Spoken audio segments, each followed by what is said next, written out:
The first instrument that we're going to review is a universal curette. It can be the Columbia 1314 or the Barnhart 5.6. Both instruments are angled the same, though there are slight differences in the width of the blade and the length of the shanks. The face of the blade is 90 degrees angled to the terminal shank. It has two cutting edges and a rounded toe. The working area is all teeth, posterior and anterior.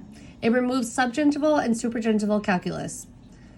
The anterior sequence of instrumentation is to instrument from canine to canine in the direction that the tip is pointing. For toward surfaces, you have to start at the midline and instrument until you're fully into proximal.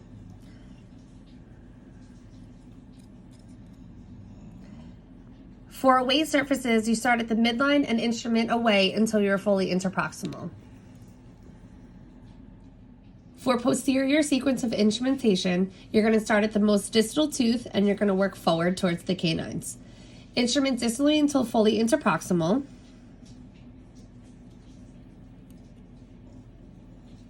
Then you're going to remove the working end and return it to the distal line angle, but with the working ends pointed mesially. Instrument in the mesial direction, fully instrument the side of the tooth, roll the instrument at the mesial line angle to instrument to the mesial interproximally.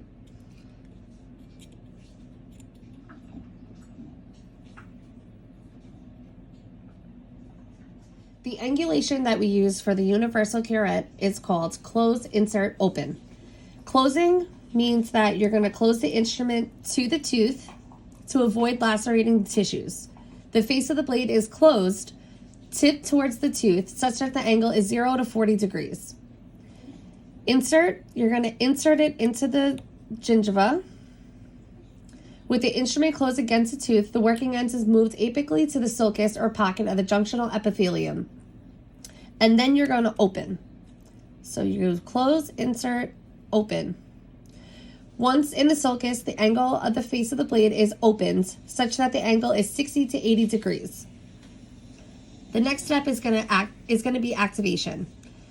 Controlled overlapping strokes with moderate firm pressure against the tooth surface, maintained as working stroke made in a direction away from the soft tissue. Working ends remains beneath gingival margin, at least the lowest part of the toe is kept below the gingival margin with each stroke. So you activate, you're going to stay small strokes towards the tooth. And you're going to stand up on your fulcrum, and your fulcrum should be 1 to 4 teeth away while you're doing this, and all the way into proximally. Here we have the Gracie 1 and 2, which is an area-specific curette for all interior surfaces from canine to canine, with the lower blade as the working end against the tooth. The instrument can be divided into 3 main parts. This portion is known as the handle. This lower silver portion is called the shank. And the blade right here is known as the working end. The relationship between the terminal shank, or the lower third of the shank, and the face of the blade helps identify the correct adaptation of the instrument. When activated, the terminal shank will be parallel to the long axis of the tooth. The blade can be divided into 3/3. The heel, which is the back of the blade closest to the terminal shank, the middle, and the toe. The toe third is the part of the blade which is in contact with the tooth and used for calculus removal. The angulation of the instrument can be classified as closed, insert, open, and activation. To avoid tissue laceration, the face of the blade is tipped towards the tooth such that the angle is 0 to 40 degrees. Insert the instrument closed against the tooth so that the working end is moved into the sulcus of the gingiva, which is indicated by tissue blanching. Open the instrument once the sulcus of the angle of the face of the blade is parallel to the long axis of the tooth.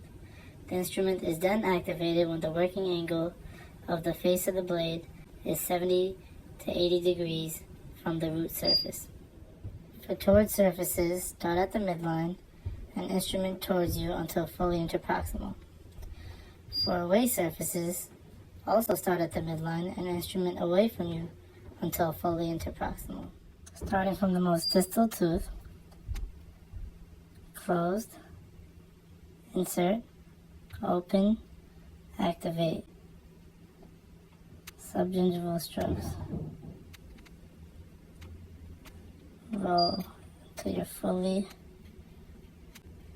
interproximal.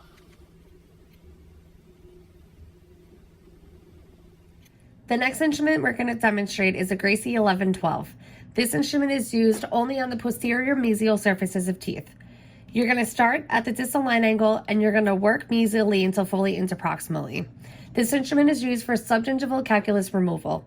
The face of the blade is 70 degrees angled to the terminal shank, one cutting edge, rounded toe.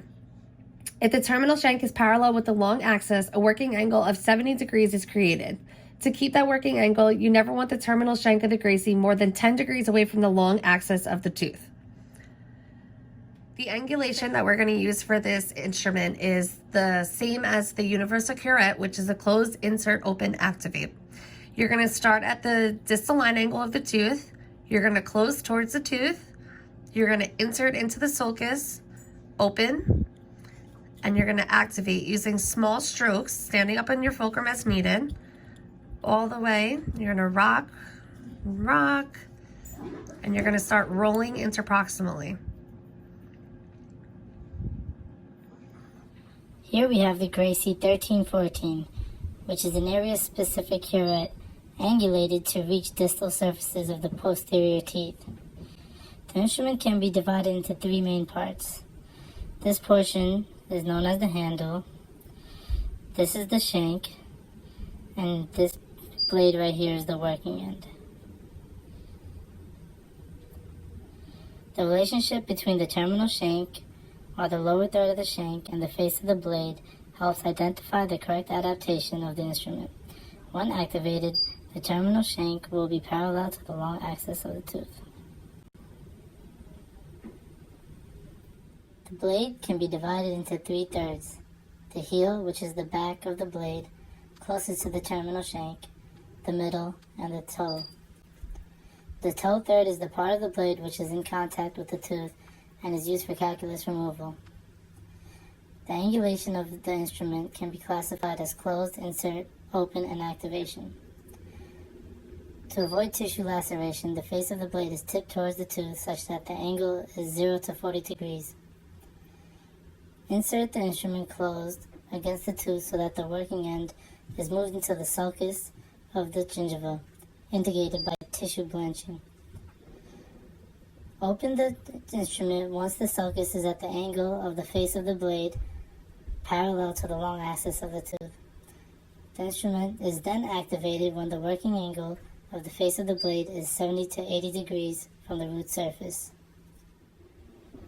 The working order for the Gracie 1314 instruments from the most distal tooth forward. Start at the distal line angle with the working end pointing distally and instrument distally until fully interproximal.